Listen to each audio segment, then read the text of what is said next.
point, there was like 70 organizations that made up the original coalition, and I'm going to talk about that. And there is a special organization that's on this shirt that's here right now today.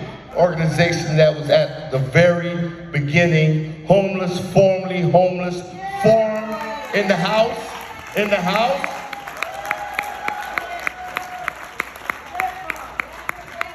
You know, and I know y'all know, those of y'all who know my wife know that, you know, she kind of like to dress me before I get out the door, you know, to make sure I'm represented.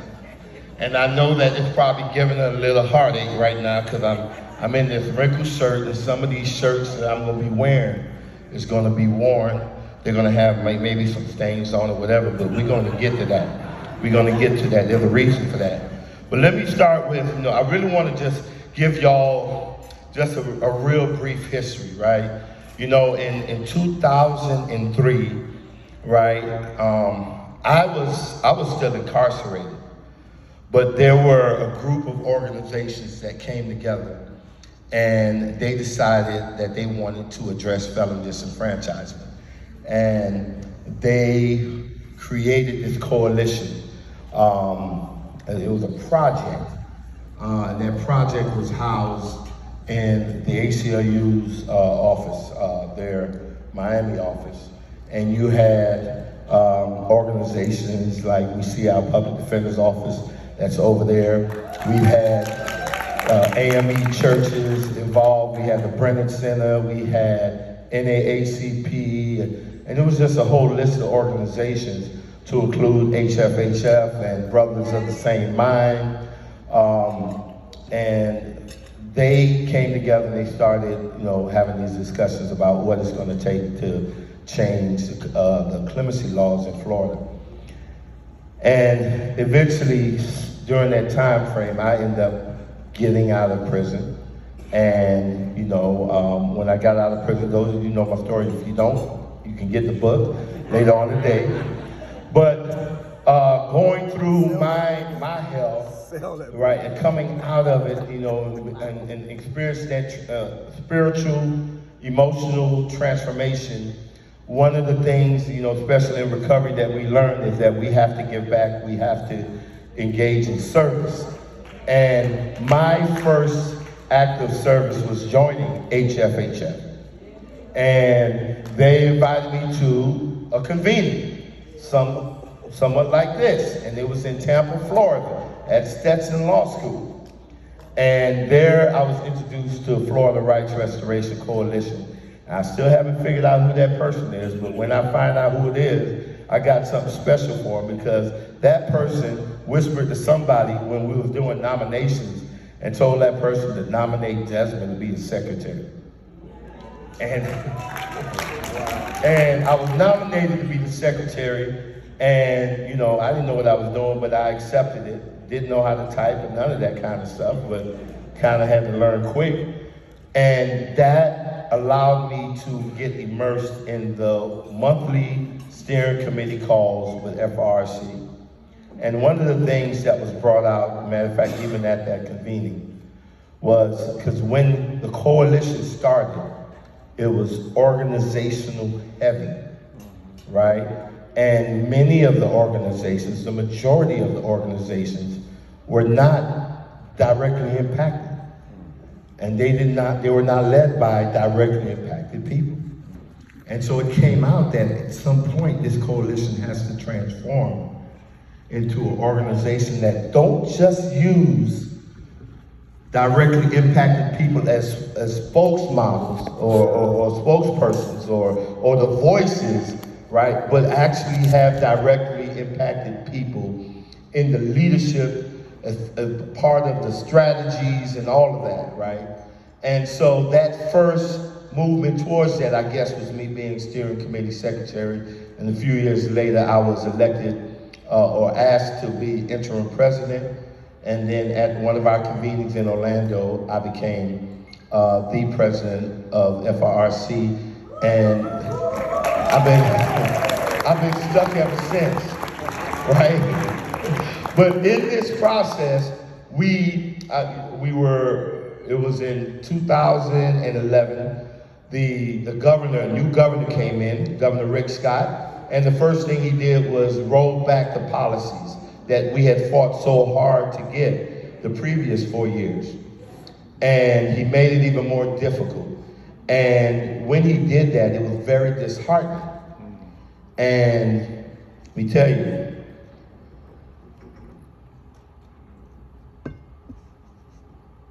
a lot of folks was deflated, they were disappointed. Because prior to 2011, from 2003 to around 2006, right, and 7 and 8 and 9 and 10, there were a lot of blood, sweat, and tears, a lot of resources, a lot of financial resources, human capital that was spent just to get it the way it was, where at least people with less serious offenses would have been able to get their civil rights restored, right? And we were holding workshops throughout the state of Florida, and in 4 years, we were able to get 155,000 people rights restored, right? And so after doing all of that work and accomplishing such a Herculean task, then you had a group of politicians come in and try to erase that. There's a pattern developing. Right. We'll get to it. And they rolled back the policies, and it was very disheartening for a lot of people. And I looked around and started to see FRRC dissolving. People were walking away. Orgs were walking away. There were other things that was going on. There was a lot of issues happening, right? And maybe, man, that thing around rights restoration, nothing gonna happen with that right now. So let's go and take care of this other important issue. And I looked around and I didn't see anybody. And I realized that, you know, it was easier for them to walk away because when they wake up the next morning, they could have voted. I couldn't. And so I knew that we had to do something. I had to try to rally folks, and I traveled the state of Florida, and I met with all kinds of folks, right? One of my favorite places to go was Hillsborough County, right? That 813, right? And the 407, right? And even Duval. And Miami-Dade County was already on lock, but we had to get the other counties in the game, and we did that. And in the middle of doing that, we decided that we were going to have statewide rallies on International Human Rights Day, right? And we said, we count too, that we are human beings, that in spite of the fact that we've had a felony conviction, in spite of the fact that we may have been arrested, in spite of the fact that we may have battled a drug addiction, in spite of the fact that we have been homeless, we're still human. We're still God's children. And so on International Human Rights Day, we said, okay, we're coming together and we're going to have rallies in 7 cities throughout the state of Florida, all at the same time. No money, no backers, nothing but pure willpower. And that is exactly what we did. And we had rights now rap. We didn't want our rights later, we wanted it right now. And in the process of doing that, we discovered something. Because I think my sister Yvette she was like, that's where we got a park in Hillsborough County, but them people asking us for a 501c3 paper so we don't have to pay for it. I was like, no problem, I'll get it. And I went back to the ACLU and said, where's our 501c3 papers? So I can give it. And they was like, what you talking about? I was like, we don't have 501c3? And they said, no, we ain't even an organization. So all that time, I thought that Florida Rights Restoration Coalition was an organization, a nonprofit organization. Little did I know that was not the case. Wow. And so at the end of 2011, and we still had our rallies, and we still busted out, but we knew that we had to make a decision, and we went ahead and we filed the paperwork in 2011, and 2012 became our first official year as a state-recognized organization.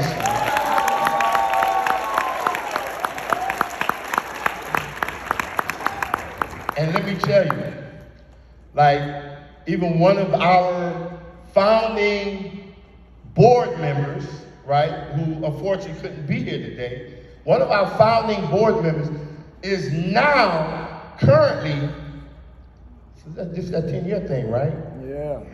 A state senator in our Florida legislature, Dr. Rosalind Osgood, right?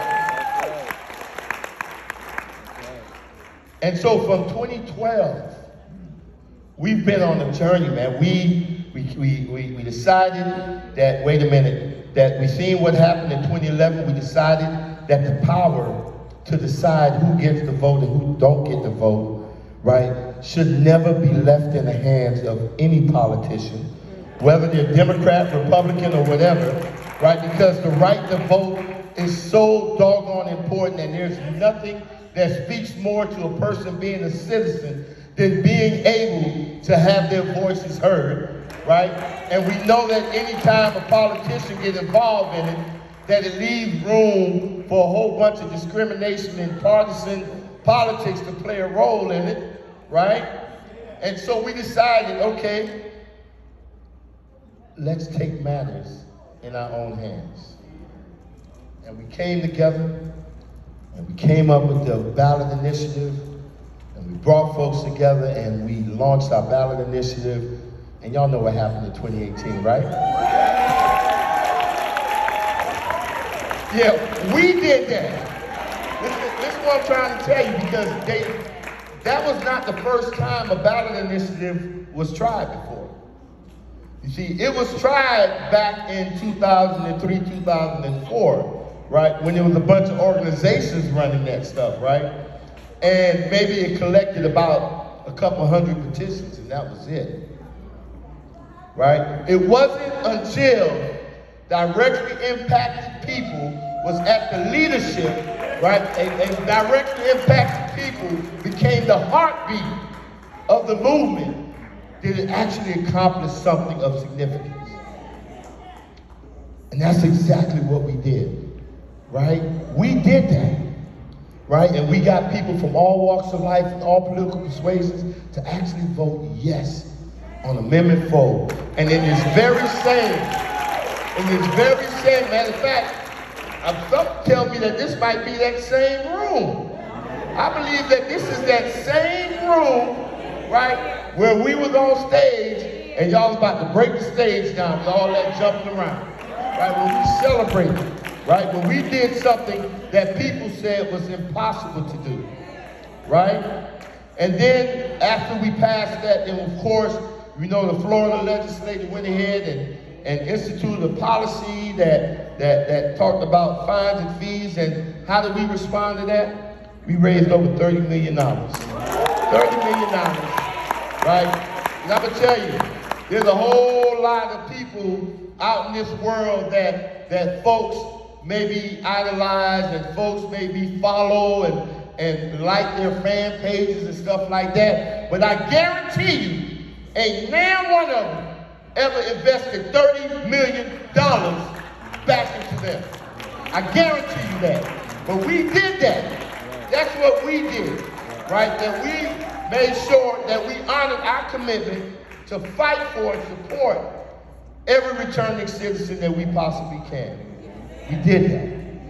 And then we moved on and we started getting engaged in advocacy work. You're gonna see us using, wearing some of the shirts. You're gonna see me wearing it, some of our Advocacy Day shirts. We went up there and we let people know that it was a time when we went from your vote is my voice, right? When we went from we count to, like, hey, we back here in the back, y'all don't forget about us, right? To then all of a sudden reaching out and touching somebody and saying, I need you to vote for me, so your vote is my voice, right? And then we moved to, guess what? my vote, my voice, right? And now we're at my vote, my voice, my power, right? And today we're going to be talking about my vote, my voice, my power, my vision. My vision. And so I tell all that, and I wear this shirt for 3 reasons. I wear this shirt, and the reason why I'm going to be rocking other shirts, I'm doing wardrobe changes, is because we've come a mighty long way in 10 years, y'all, right? Y'all done seen John Legend, he went in and gave us a shout out. You know, we got our own t-shirts, we got our own theme song, there's a lot of bling up in here, right? But I wear this shirt to remind you all that before the bling, there's a struggle. Before the bling, there's a commitment, right? Before the bling, there is an understanding of where our liberation comes from, right? And that's why I wear this, and I'm more proud of this than anything. My wife joked at me, she even did a TikTok talking about every time I come out the house, I'm wearing a Let My People Vote shirt. Now some of y'all seen that, and some of y'all like it. Y'all encourage her with that foolishness, right? But that's where I'm most comfortable, right? You know, it's nice to have a suit, but that's where I'm most comfortable because I'm constantly reminded of the grind. So here's the 3 things, right? Because we're here over the weekend to really get an understanding of where we came from, right? What we've done and really celebrate that, right? But we're also here to take what we've accomplished, understand how we've accomplished it, and use it to cast a vision for a brighter future, right? And that future is right around the corner.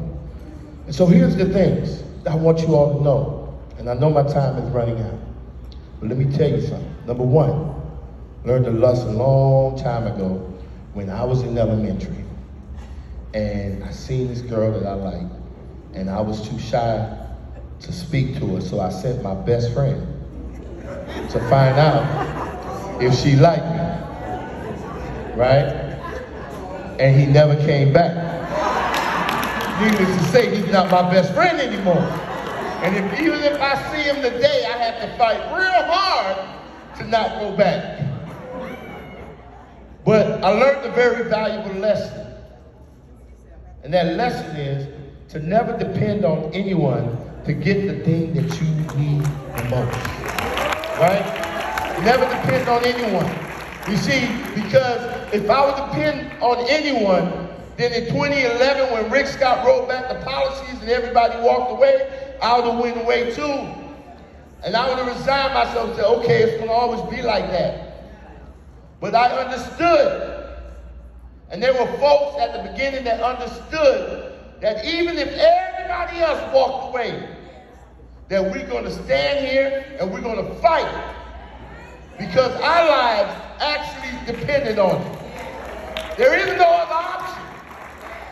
And so you got to understand that that thing that you want so bad, whether it's to be able to rent wherever you want to rent, be able to buy whatever home you want to buy, that thing that you want so bad, whether it's to be able to pursue a career, be able to get a decent paying job, that thing that you wanted so bad, whether to be able to be a part of democracy, whether it's to be able to run for office, that thing that you want so bad, nobody else is going to get it for you. It's going to take you to stand up and fight for it.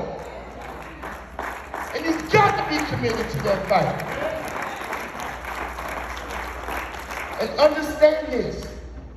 Understand this. One of the things, people might look and say, oh, Desmond, you got this recognition and that recognition and all of this. And Desmond, you looking good and your wife looking good and all. Let me tell y'all something. One thing I always share with folks is that when I became a part of FRRC in around 2007, it was not until 2016 that I even got a paycheck. Wasn't even till 2016. Just think about that, right?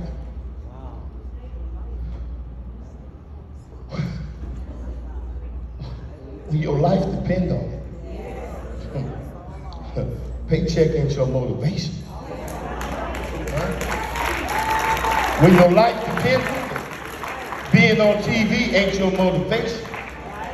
When your life depends on it, having a title ain't your motivation. Right? Those are all things that may come or may not come.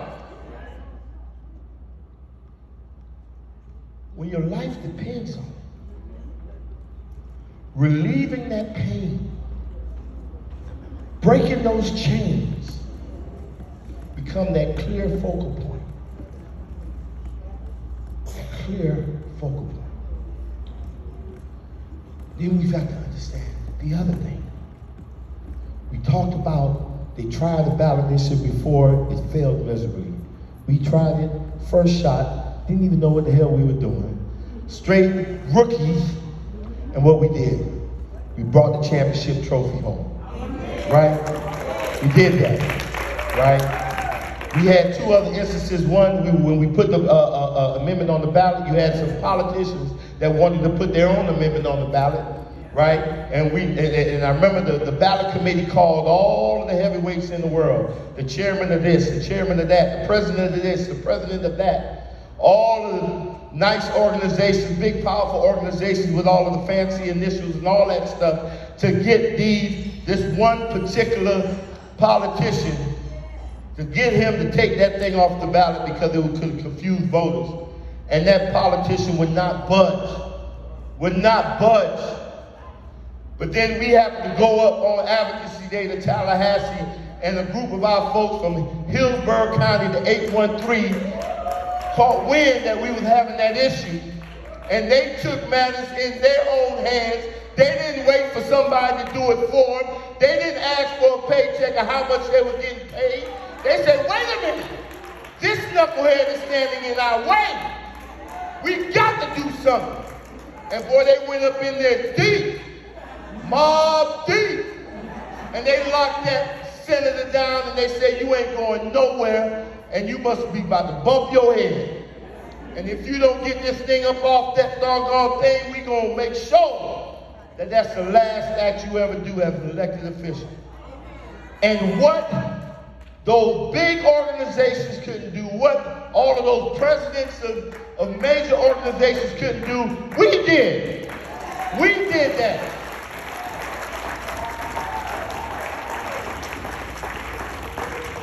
And then the next two cycles later, we're engaging with our clemency board. And then we got them to actually change a policy that says that if you qualify for Amendment 4, right? If you qualify for Amendment 4, you automatically qualify to get your rights restored. All of them except vote for gun rights. But that was so significant because for years, people spent tons of money, millions of dollars, to get a clemency board to institute some type of policy. Couldn't get it done. But we did. We did.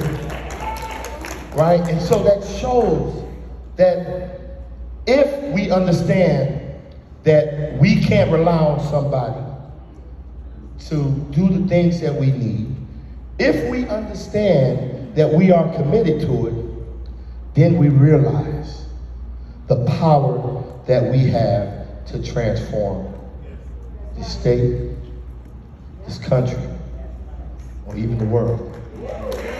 Even the world. And so I leave you with this. We have showed glimpses of that power. I'm gonna tell you right now, there's no other organization in this state right now that is more powerful than you all right now. That's right. There's no other organization, right? And a lot of that power comes from the work that you've done. A lot of that power comes from our ability to make sure that we're not leaning left or we're not leaning right, that we're leaning straight forward into the issues that impact people with felony convictions, that we're going to always place the needs of people over politics, right? And we're going to stay true to our mission. And they know that. And then we act on it, we get results. We know that. Today, when you go into these breakout sessions, and you have these discussions about issues that you care about, and then when we talk about the civic engagement piece, understand this.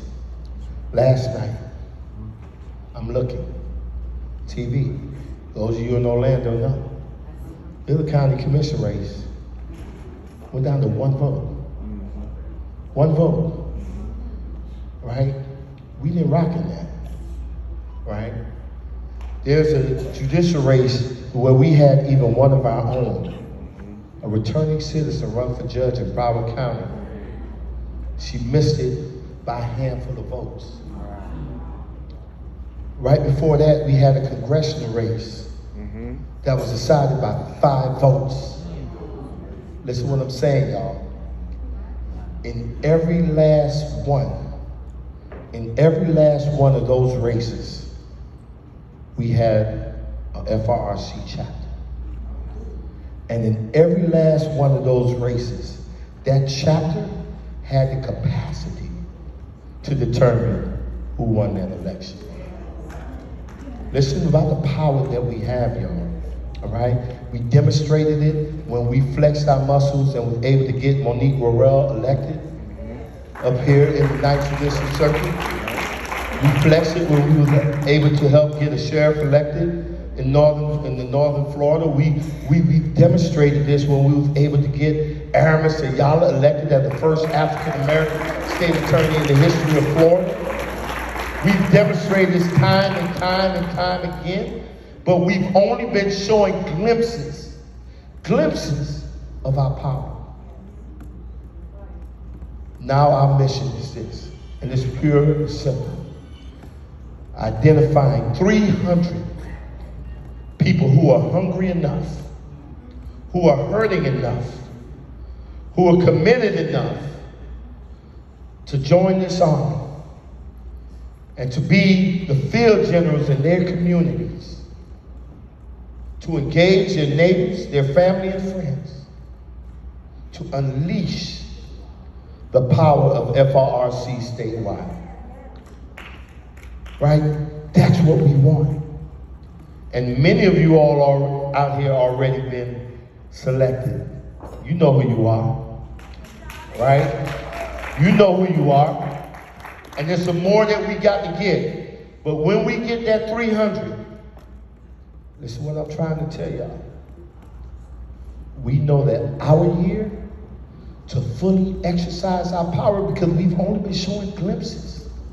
And we've been able to accomplish, God, all of this in 10 years, showing glimpses of our power. In 4 years, we seek to fully unleash the entire force of FRRC on the state of Florida. And when we do that, a new day will begin. Where's my theme song at?